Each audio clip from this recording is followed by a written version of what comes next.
Hi guys, welcome to How to Maximize. In this video, I will show you how to create a store on Shopify. First, go to your web browser.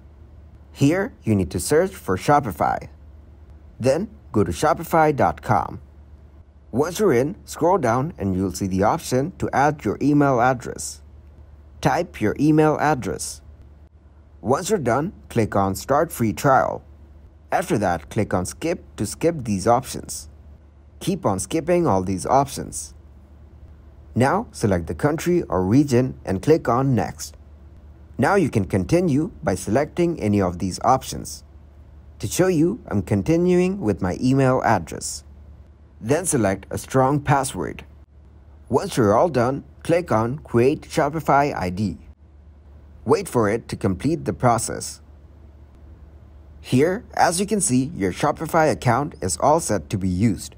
Thanks for watching, and please leave a like, subscribe, and share.